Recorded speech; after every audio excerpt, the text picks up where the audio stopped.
the real, raw, honest conversations about parenting teenagers in today's world. No filters, no sugarcoating, just truth, compassion, and practical insight from experts, educators, and parents who are right in the trenches alongside you. This podcast is where parents come to hear the conversations they didn't even know they needed. My mission is simple: to help you feel supported, informed, and empowered so you can build the connection with your teen that you truly want. If you want to go deeper into this work with me, stay until the end, and I will share how you can connect with me. From my heart to yours, thank you for being here, for doing the hard work of parenting, and for choosing to grow right alongside your teen.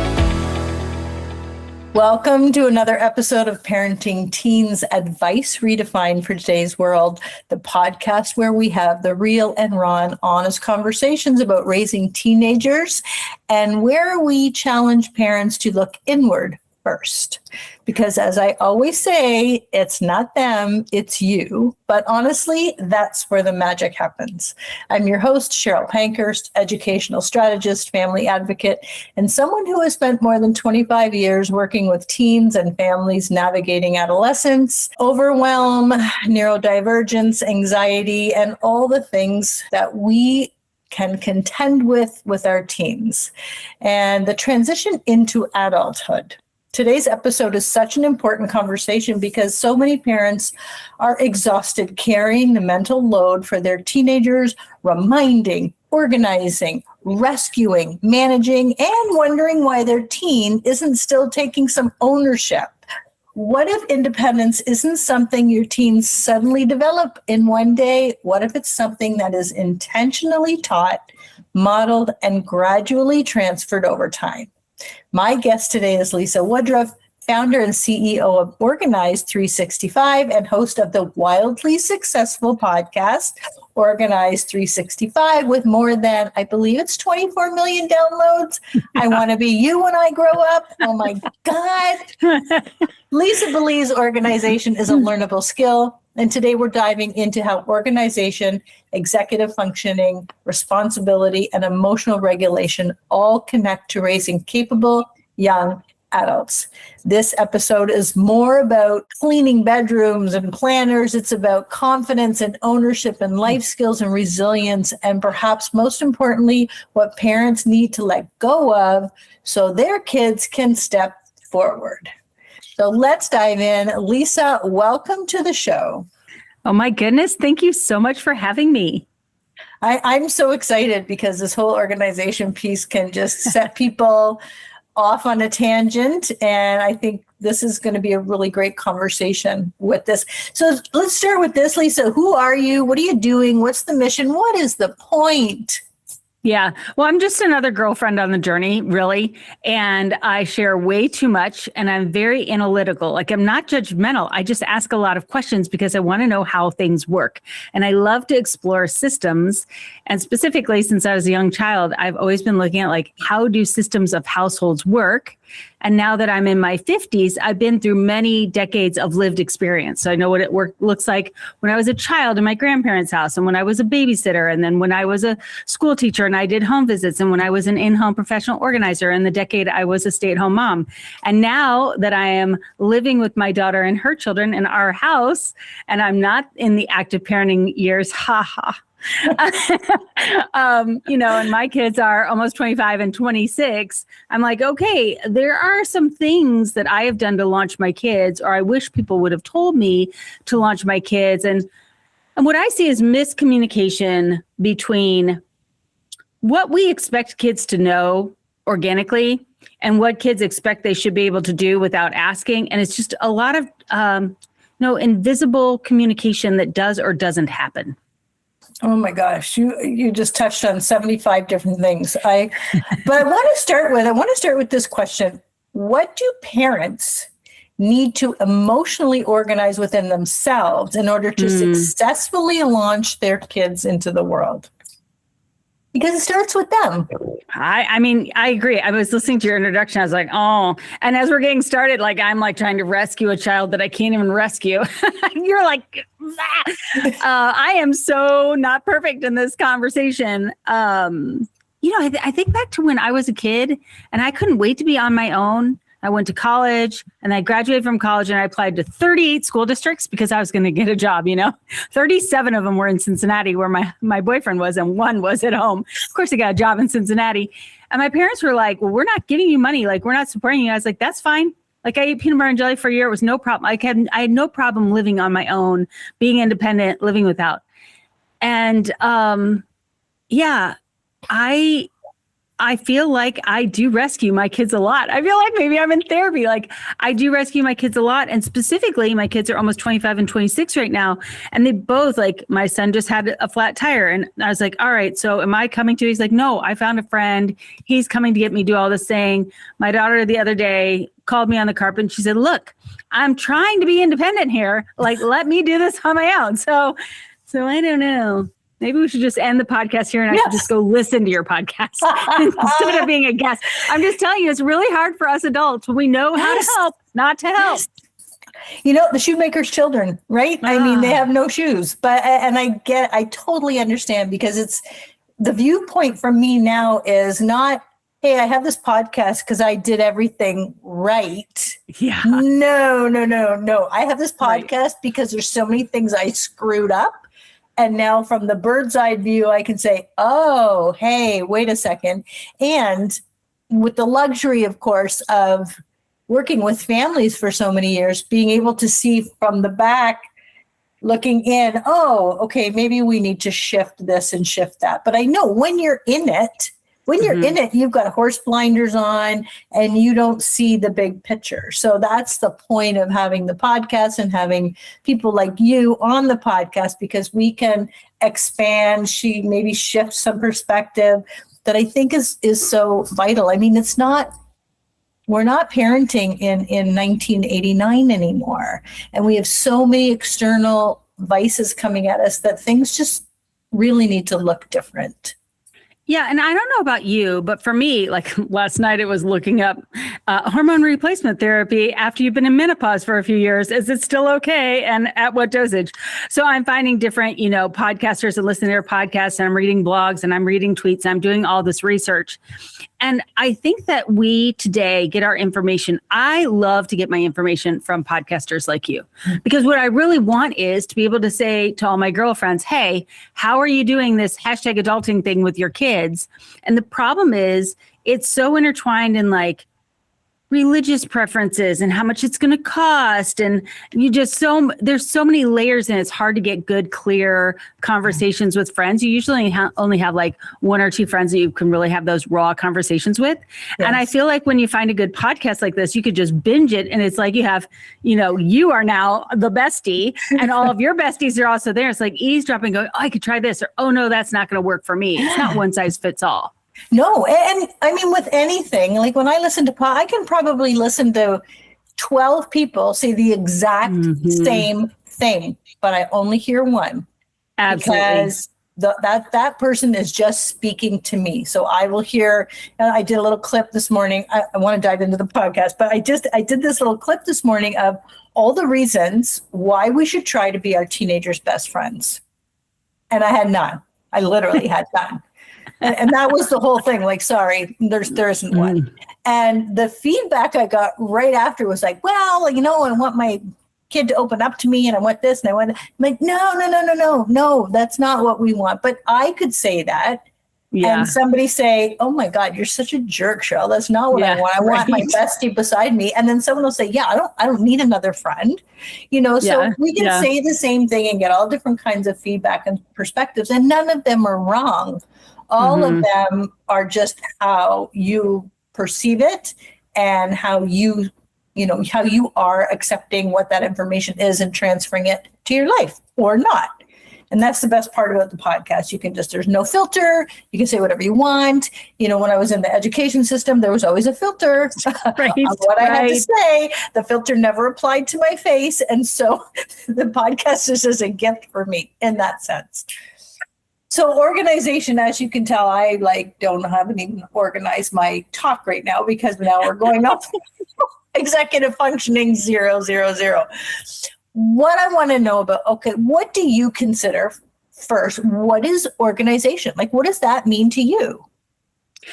Yeah. So, organization is an executive function. Fun fact. So is planning. There are 8 executive functions, and organization and planning are 2 of them. So organization really means that you have all of the items that you need, where you need them, when you need them. It's the organization of your physical materials. Mm-hmm. And when I think about organization as it relates to teenagers and young adults, the biggest problem of your 20s is you own nothing. So every time you go to do everything, you have to go to the store and buy whatever it is. I want to hang up this picture. Great. You don't have a hammer and you don't have nails. Now, 2 things can happen. One, you can be independent and go buy a hammer and nails because you need hammer and nails. Or what more often happens at my house is my kids are like, oh, mom and dad have a hammer and nails. I will borrow it without asking them. And then they go take the hammer and nails and then they use it. And then I go to use the hammer and there is no hammer. So, and this is probably bad. You're going to tell me this is enabling, which definitely is enabling. But I realized when my daughter started doing this in her early teenage years, she would borrow my hair straightener, my hair dryer, my brush, my deodorant, my whatever. And I said, well, she didn't have a car and she didn't have money, so she couldn't really go get those things. And it was then that I set up the linen closet in our house as like a, Costco, so that they could go get what they needed. Yeah. And then as they get to be older, this is what Christmas is for. So one year everybody got hammers and electric screwdrivers because I needed one. And everybody gets scissors at back to school time, even though they're done at school time, because I would like to keep my scissors. So if you find that these things are disappearing, they either don't have the money or the know-how to go get these supplies that they need in their 20s. Right. And so where do we start with? You said at the start, which I thought was really great, the expectations and the communication are just key. And I want you to talk about that because you're right. Like it's like read my mind and how don't you know? And right. Who leaves the garbage bag there? Like, I don't understand. Yes. But that, as a kid, that was me. Listen, I am 61 years old. My mother is still alive and kicking and reminds me every time I go there once a week that I still have her Corningware bowl from 1986. So I'm not fitting into any organization category here at the moment. Does it have the gold or the blue flowers on it? Oh, see? That's so much prettier than the gold. That's why you kept it. Okay, so here are 2 ideas that are coming to my mind. One, I've created this launch program that we could talk about, which is a proactive way to interview your kids, to interview their parents so that they have the information they need. But in real time, this is what happened at 9:30 last night. A text from my daughter, "Are you still awake?" And I said, "Yes." And she said, "We're out of toilet paper in the basement and the middle floor of the house. I, am at the top floor of the house." And I was like, "What?" She's like, "Yeah, when I run out in the basement, I just take it out of the first floor, and now the first floor is down to half a roll." I was like, this is something I get at Costco. So I keep saying, "Do you need anything from Costco?" "No, I don't need anything. I'm out of baby wipes." "Do you need anything at Costco?" Apparently, we're really low on toilet paper. Up on the top floor of the house where my husband and I live, we have a whole big, huge thing from Costco. I'm sure we don't already because she's already moved it down to the other floors of the house. But that's a great example of whenever I have a teaching background too, whenever I get frustrated that I'm like, for the love, 25, I don't have to figure out your toilet paper needs anymore. Yeah. But then I think to myself, Lisa, you've always kept the extra in the basement instead of the garage. And so the overflow was right within reach. She never had to say when she ever needed toilet paper because the magical fairy always replenished how much toilet paper was down there. And now that this is the second time that it's a Costco item, which I don't like to go to Costco very often, we will now be doing an activity on the weekend where we will think through all of the things that mom gets through Costco and make a master list that she will keep on her refrigerator. So when I say, "Do you need anything from Costco?" she can go over to the master list, scan the list, and then say, "As a matter of fact, I'm out of Tide, I'm out of this, I'm out of that." But if you don't give them, if I just keep saying, "Okay," with your newborn brain, she's got a newborn and a 4-year-old, and it's the end of the school year. And I'm like, "What do you need from Costco?" She's like, "I don't think I need anything." She's not thinking all the things I get at Costco. Of course. So how can we, instead of just in the moment be relying on You should know this. How do we create a system to check? Okay, you know what? Let's dive into the system that we talked about last week. I thought that was ingenious. And like, go through it for us step by step, because I have questions about the buy-in with our kids. Like, what age is this system starting? And so parents are listening going, oh my God, this is where you start. Get your pen. So are we talking about the launch program? Pardon? Are we talking about the launch program? Okay, this is the best thing. So my clients will always ask me, so when did your kids actually do the launch binder? I'm like, my kids didn't do the launch binder. Okay, so the launch binder it's a binder. I'm a school teacher. It's a binder. It has a workbook in it, worksheets in it. And every single worksheet is kind of like something you would ask. Your kids would ask you if they were like a really organized girl that's going off to college and wants to know everything, or you would put down as a reference binder for your kids who are not as organized to reference if you weren't able to ask them and answer all of their questions. So like, for example, this is the example I always give. When your child gets a fever, what do you give them? And everyone just had a thought come to their mind. It could be Advil, it could be Aleve, it could be Tylenol. Mm-hmm. Not all family members do all of those. In our family, I use Advil for everything. Advil is always the one that we use. Mm-hmm. But a lot of people are like, no, it's only Tylenol if you have a fever. If you are the receiving end of that when you're a kid and you're sick, your mom is not saying, well, you're sick now, so this is a great time to talk to you about what kind of pain relievers we use and how we use the pain relievers, yada, yada, yada. No, you just take care of the child. And as soon as the child is not at home, the first time they get sick, that's when you go, oh, okay, well, can I drive to where they are? I mean, like, then you're trying to fix it. So that is the first one I think that is really important. Like, how do your kids take care of whatever you normally treat them with? Like, there's something we give for coughs, something we give for sniffles, and each kid has different symptoms and different things that work. So creating a little medicine box for your kids and being like, here are the things I give you, here are the dosages. And then for the first couple of years at back to school time, I would replenish that and make sure that everything was not expired. So it's a way of me handing off my taking care of your medical needs to you taking care of your medical needs. And now all my kids take care of their medical needs. All my kids, I have 2, but it feels like 10. So I say all of my kids have medical needs. So that's one example. Another example is in the course, I teach kids how to organize their bedroom. I call their bedroom their mini apartment. So I teach them how to clean their bedroom, because some kids have never learned how to clean. I know I learned how to clean when I was at college. Most kids do. So I teach about Windex. I teach about vacuuming, always with your shoes on. I show kids how to make beds, all kinds of stuff that, sometimes you've always done it. You don't even really realize that you're still doing these things for your kids until you get to the point where, how are they going to ask you these things? Like, what cleaners do you use? For me, Windex, I must be Greek. Windex works for everything. Like, I don't have anything other than Windex and toilet bowl cleaner in my house. I mean, you can really get by with just about those things. Yeah, that's really interesting. So tell me, at what age do you start, like with your clients, at what age would you say, okay, this is when we're going to start the binder? Mm-hmm. So this is all DIY. Everything I have is courses. It's like an online school. So we have a kids program. And when you buy the kids program, that starts like about 7 years old, they can start thinking about their bedroom as a mini apartment. And I teach kids how to clean and organize their toys. And there's even a program in there for parents 0 to 5, how to organize all of that stuff. But around the age of 12, that's when you add in launch. And so launch is this binder where you would fill out all this information, but it's also these online videos of how to think about your room as an apartment. And really from 12 on, you're thinking about, how do I start to think about the ownership of this space and the stuff in this space? And then when I move from my home, this stuff is going with me. And I really encourage parents when their kids are in high school to move all their stuff in their kids' rooms.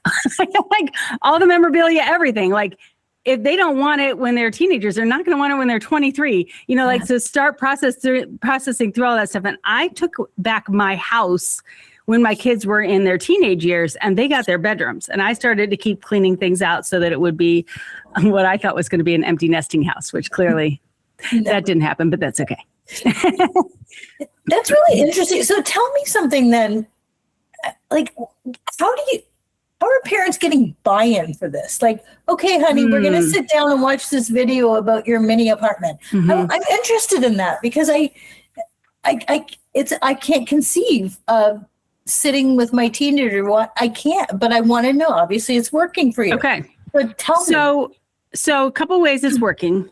Number one, you don't sit there and watch it with them. You just say, go watch this thing because they need your money and you're going to buy stuff for them anyway. So I'm just like, if you're going to pay for the zoo membership or the pool membership or whatever, they're like, great, go watch all Lisa's videos and then we'll buy the pool membership. Something you're already going to do anyway. Library, I love it. Okay. I mean, we're like ATM machines over here. So I mean, Get some bang for your buck. Also, I'm funny and I talk to kids like they are young adults. I don't talk to them like they're 2 and I don't baby them. And I'm respectful and I'm like, hey, like I have 5 videos about clothes and how to understand what clothes you want, be respectful about clothes and all that kind of stuff. And like they like to learn. And if they don't like to learn, they like the pool membership. So that's one way to get them to watch the videos. The binder, in the teens, the teenagers don't like the binder. Boys for sure, and a lot of girls, because I mean, it's like homework. They don't want to do it. The nice thing about the binder is just like I was clearing out my house to where I was making smaller and smaller locations where my kids' footprints were, I did the same with my paper. Because as a mom, all of the household paperwork is intertwined.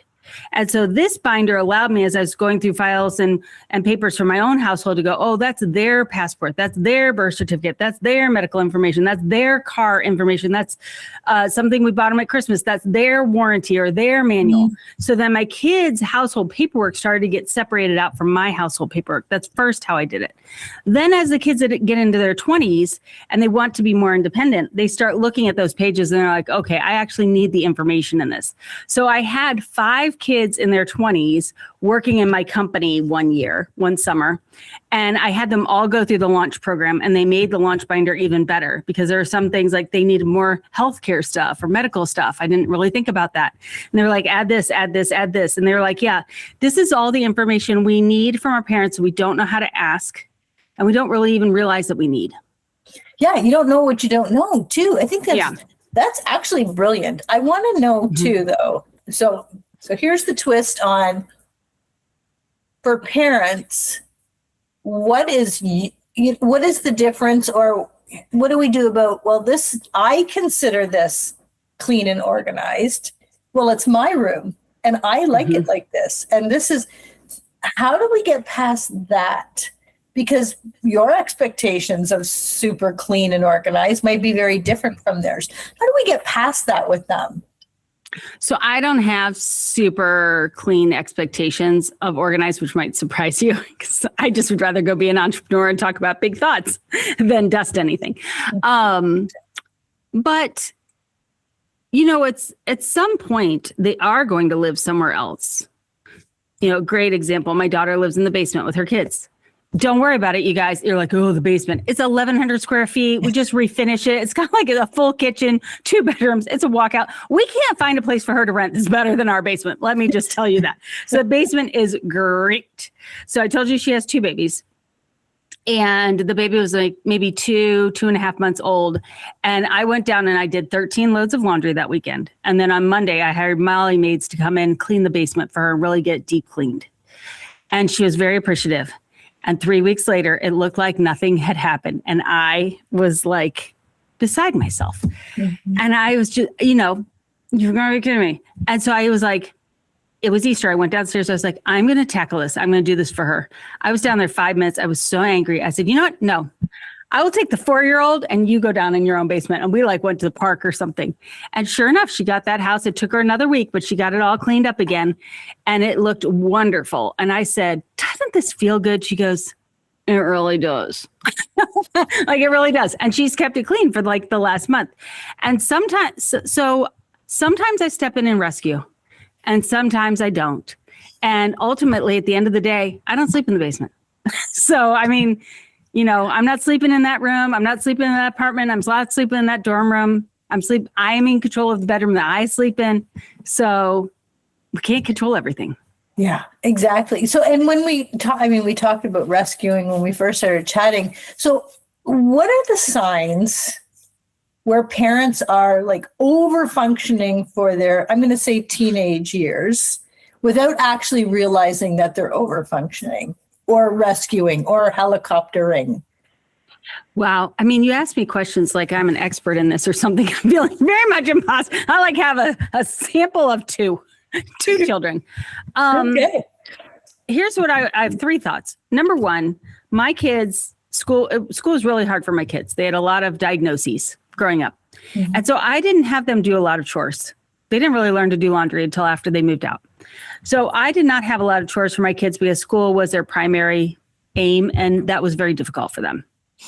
Secondly, in the teenage years, from my observation, when your kids are not driving yet, like you don't have 2 minutes to go to the bathroom because you're doing something at the house. Then you're driving someone here. Then you're checking on this text message. And then you're supposed to be here. Then you're trying to make some money. And then like you're just running around like a chicken with your head cut off. Mm-hmm. And I think because we're trying to do so many things and we hit that almost point of no return before our kid starts to drive, and then they start to drive, and then you're just nervous about them driving, but also you're so grateful that you're not driving that you feel guilty about that.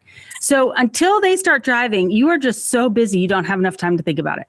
Mm-hmm. As they start driving, then you're like, oh my gosh, how are we supposed to afford this many cars? So you're just trying to get enough money to make this whole ship keep going.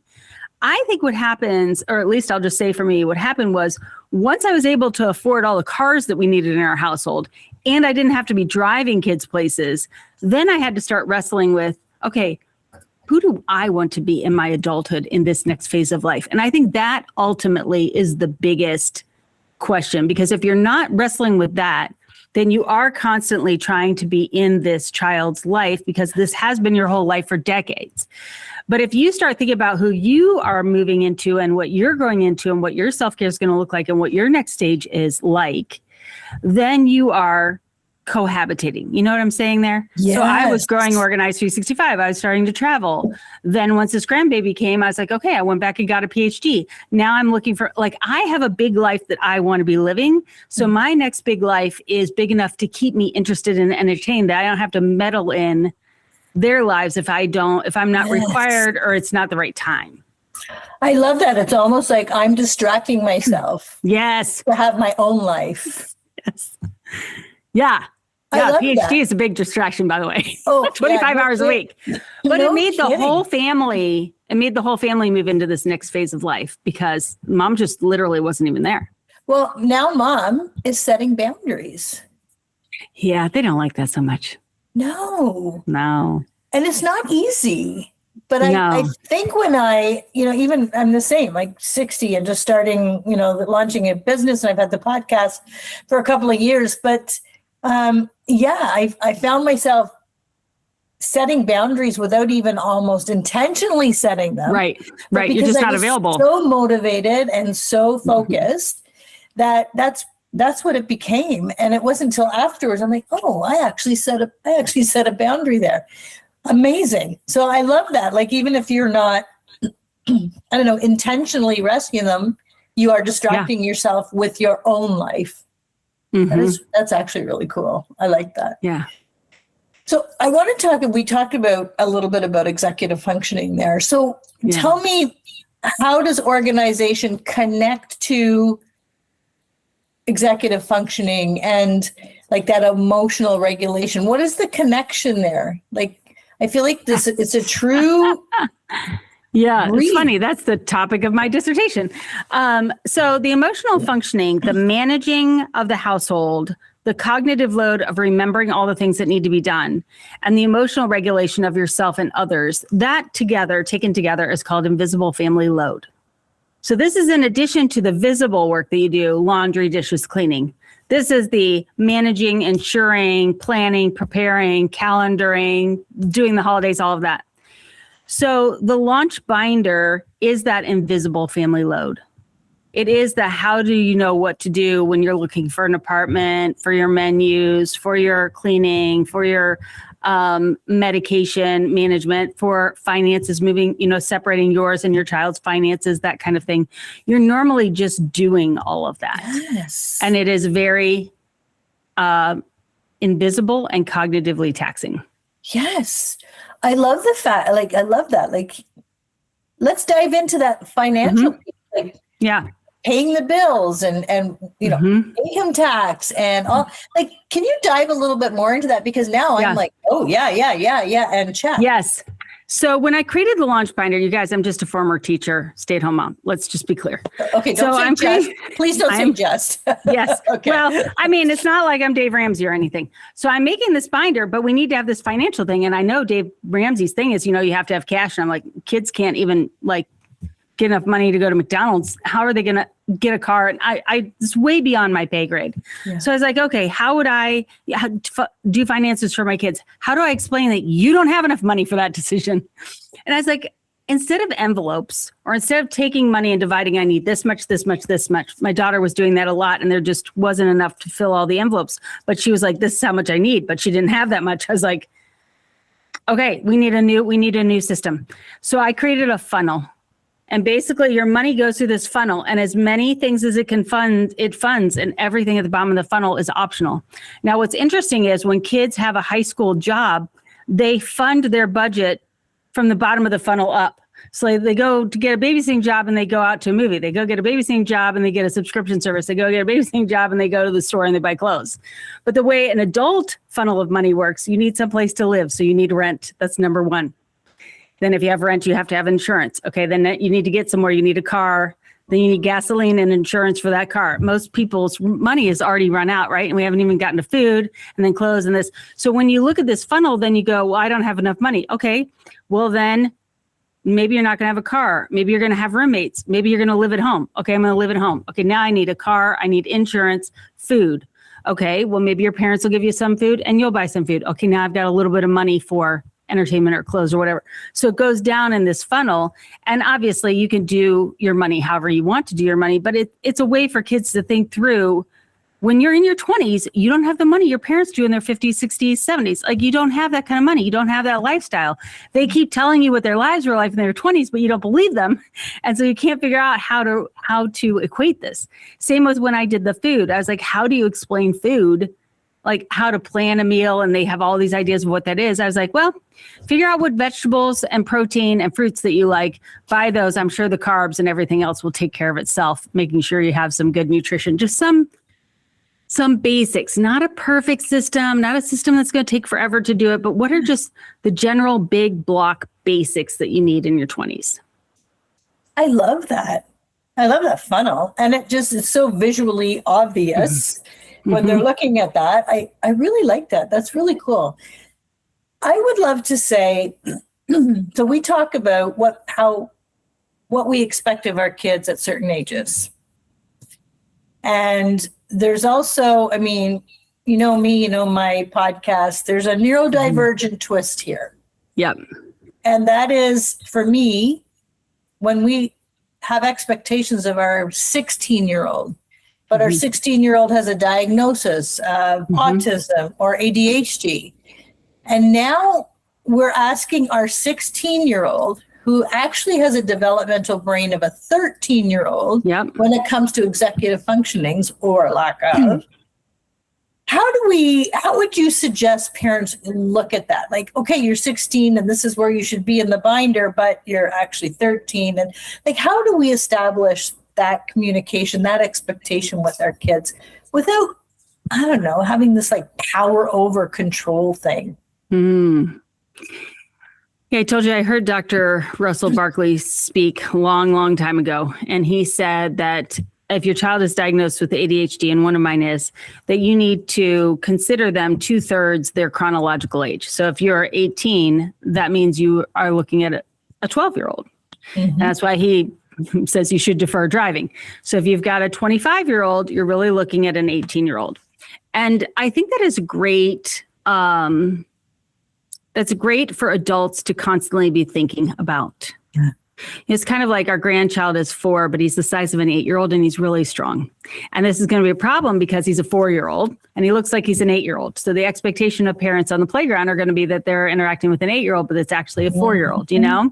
Yes. And so even when you have strengths versus deficiencies, there are pluses and minuses when you're out in the wild. But when you're in your household, you can create the environment that you're in. And so I mentioned that school was really a struggle for my kids. And so every summer, starting around the age of 12, I decided one life skill that I was going to really focus on that summer and kind of hand over to them. So if you have a child, whatever their diagnosis is, or they're a young adult, whatever the diagnosis is, and you're still holding a lot of the cards of running their life, and they are technically able to vote and, go to war, I guess. but you can't really trust them with a credit card. You have to only let them use cash because they don't understand money. So we're still going to use cash. Sorry. Then, there's that green light card that you can use where it actually is a credit card, but it won't let it go negative. Or there are some things you could do that are going to look more adult, but they're actually going to have those safeguards in there more like for children who are under your protection. And, guardianship is a really significant event. If you were to take guardianship of a child, they can't vote, they lose a lot of their rights. But short of guardianship, there are a lot of, most kids need more than beyond 18 support financially, emotionally, intellectually, legally, and so I always thought that once I got to about 25, my kids would be, where I as a Gen Xer was at the age of 18. And even at 18, I wasn't independent. So I'm looking at, parenting and, full-time parenting until about 30. When I get the call, I'm going to drop everything and go and respond. And I think that with this generation is probably more appropriate. Yeah. I mean, in school, this is a statistic from 2004. 1 out of every 2 kids had allergies, asthma, ADHD, or autism in 2004. And I mean, as a prior school teacher and you being a school teacher, I mean, half the kids in that classroom are on IEPs. So it's not like it's only your kid. These kids today have a lot of extra challenges that are way beyond what we had when we were kids. And they're real challenges, and they're real challenges for us. And so I think we just need to give ourselves and them a lot of grace. And I understand there's a negative to some of my helicoptering. But at the same time, I'm a parent at this time for these children these are my children for a reason. And God has given me these resources for this reason. So I'm going to do what I can. Yeah. For them. Yeah, that's very cool. Great answer. Okay, I just want to ask, one more thing. If a parent is listening right now, and I mean, you've laid down a whole slew of things I've never heard of. I love this binder.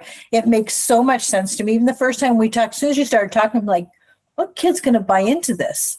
And then as you start to like, yes. And when I think of my daughter's 33, she'll call me. I have a cold. And my first question is, she answers, yes, I have echinacea.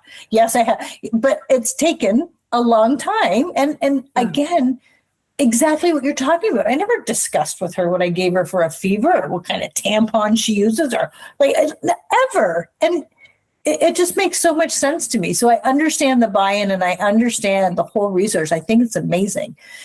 So if a parent is sitting here going, I have never heard of any of this 365, but I am completely exhausted from carrying this load, where does a parent start? And this is really a segue into how do we find you? How do we work with you? How do we get a hold of this binder? And what does it look like to work with you? Yeah, thank you. And as you're talking about that, I don't even know that the launch binder really is for the kids as much as it is for us. Because if it truly is, a class we're taking as parents to offboard our children on into adulthood, then we can kind of be like, oh, you watch the videos, you read oh yeah, I hadn't thought of that. Like you may not even need the kids to watch the videos. You may just say, oh, hey, by the way, I went to the store and I bought my cleaners. You want to know what cleaners that we buy? Or I happen to buy you some too, or whatever. Like it could just be your training. So Organized 365 has been around for 14 years as an in-home professional organization company to begin with. And then I realized organization was a learnable skill. And as a teacher, I was like, okay, how do I learn to teach this online? So I started the podcast and started creating courses. And really, I support you in your household management role. So right now, as you're listening to this podcast, your role in household management is, how do I, gracefully help my kids start their own households? And a lot of that is, unfortunately, in America, well, everywhere, when you leave your childhood home and you go into wherever you're going to live, you don't have any systems. There are no systems in households.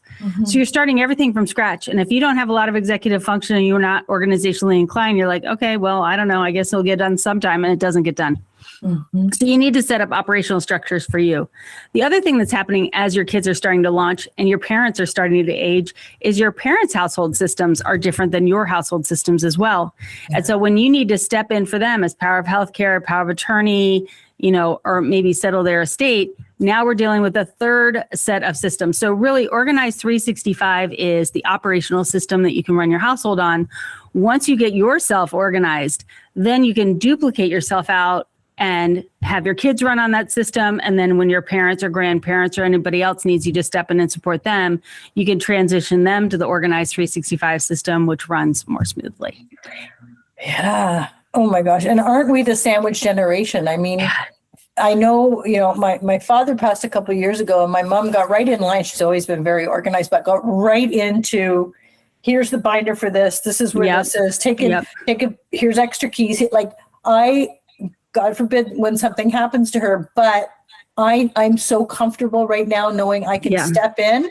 I know where everything is and I know how it's going to go. Whereas I can't even imagine like having that trauma and then having to figure things out. Like even as parents, like get to your parents, get them into this organizational, like the whole system for every household just makes so much sense. Oh. Yeah. And, or your kids stepping in for you. Yeah. Yeah. And my kids are old enough now that if I happen to be away or something did happen to me, they could step in for their grandmother. Like, I mean, yes. And wow, that's almost a breath of relief just thinking about that. So smart. Lisa, where do we find you? How do we work with you? So everything's Organized 365. The website's organized365.com. The podcast is Organized 365. And I'm most active on Instagram, Organized 365. Amazing. I love this. I'm so grateful. This has been so much fun and such a great topic and so much more important than we maybe give credit to, honestly. So thank you for coming. Thank you for sharing this with us, and your energy is amazing. So you can't help but not want to listen. It's amazing.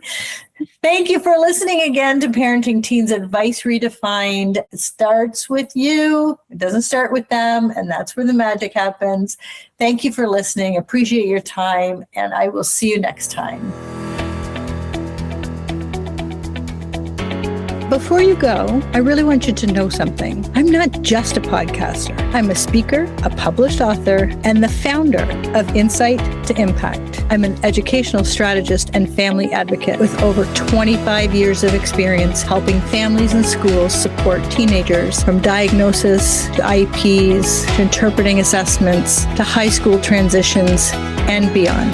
This podcast, Parenting Teens Advice Redefined for Today's World, is part of my mission to help parents understand schools, support their teens, and feel heard and seen at the table. If today's episode helped you, please subscribe or follow the show, share it with another parent, and leave a review. It truly helps families find the support, and I'm very grateful when you do these things. And if your teen is struggling in school, navigating a new diagnosis, or you need help preparing support at school, you can work with me directly through educational consulting or my 90-day advocacy program. Just visit CherylPankers.com to learn more and to book a complimentary consultation to see if I can help. I know parenting is frickin' hard, but if you're listening to podcasts, if you're reading the books, if you're looking for answers, you are not failing because you're still trying. You do not have to figure this out alone.